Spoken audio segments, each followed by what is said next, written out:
This is James Holder for IFL TV in association with Eubank Jnr, my buyer.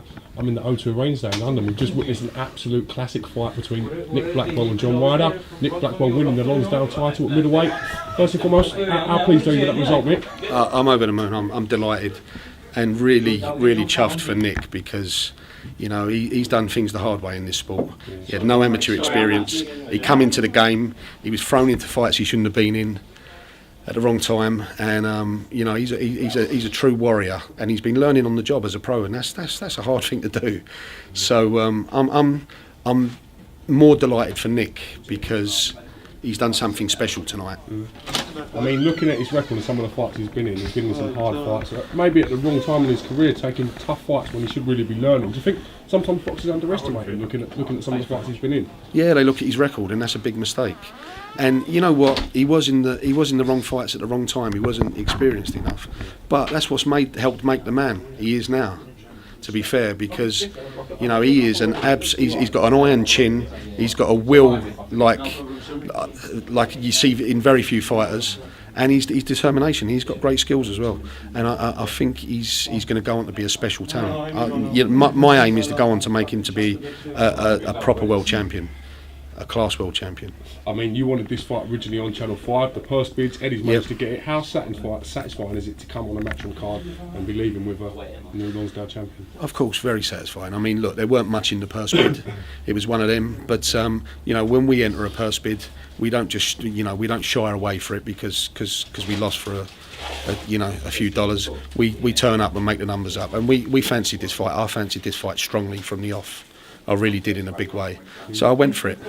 Where are you going to take him from now? Obviously there's some massive fights in the middleweight division. Will he be looking maybe a couple of defences of this British before you look to kick him on? Definitely, yeah. We're going to look for defences of the British title, but you know, obviously keeping an eye on sort of like getting him the right ratings, moving him on the world scene, because you know he's not even a 12-round fighter. He's a 15-round fighter. You know, you never see the best of him tonight. He's got an engine. He could have absolutely stepped up through the gears and put more of a work rate round after round after round. And there's not a lot of fighters in the world that are going to be able to cope with that pace. He's tough fighter. You know, fair play to John Ryder. He fought a very smart fight early. He had excellent head movement. You know, good boxing ability, good infighting. Everything, you know, he was fighting smart, and Nick was going over the top of him in the early rounds. But you know what top class fighters will do is they adjust, and that's what he done. He adjusted. He used his feet, used his hands, started bringing the shots up, started bringing the right hook, the right uppercut up, working the jab, being on target with a jab, and from then on in it was his fight. It was one-way traffic. But you know, John Ryder fought a smart fight early. Sure. I'd love to see Nick Blackwell versus Eubank Jnr in the future. I know you've had dealings with the Eubanks in the past. Do you think that could be a fight that could sell, and a fight you'd be interested in making? I'd love to make that fight. I really would. I mean, I obviously worked with Eubank Jnr, and obviously the Nick Blackwell fight was in front of them twice, and they obviously didn't want to go that route. They went another route rather than fight Nick. So, you know, I believe in Nick strongly, and I think that's a great fight. Eubank Jnr has been improving. You know, he's definitely improving. He's become a quality fighter, but so is Nick. And you know, let's get one thing right in. Nick's a great TV fighter. I mean that fight. I mean, you know, John Ryder played his part. That fight was a thriller while it lasted, and you know, there's more of that to come. You're only going to get great entertainment from Nick Blackwell, and you know, if Eubank Jnr wants to give the fans great entertainment, look no further than Nick Blackwell. I want to ask a little bit about your show coming up in July. Could you tell me a little bit about that, please, Mick? We're just sort of like fine-tuning the date at the moment, but it's going to be Hughie Fury, and he's going to be you know, we're looking at you know, a good name for him. You know, if we can get a rated contender, we will. We've already put a few offers out, but I also want to take a look at Nick after this fight and see how he is, because I'd like to put him on that bill.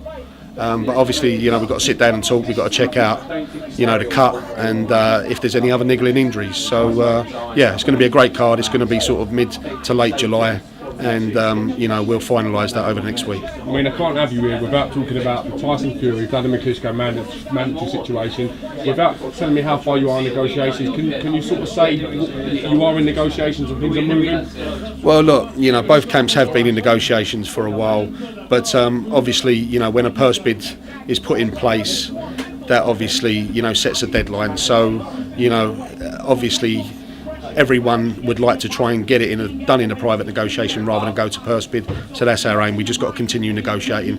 It's a massive fight. It's not an easy fight to negotiate. So all parties need to, you know, continue negotiating. Tough moment for Kid Galahad at the moment of his pending appeal. Am I right in thinking he has the full support of Hennessy Sports while this is going on? Yeah, absolutely. Yeah, Barry's always been a genuine person. You know, where I'm concerned, he's a good kid. He's, you know, I believe in him. I trust him. I've got no reason not to. He's, you know, as I said, he's a lovely kid, and you know, we're backing him. All right. Well, listen, Mick, congratulations on the new British champion in your stable. Thank you for coming to iFull TV, and we'll catch you again real soon. Thanks, James. Good man.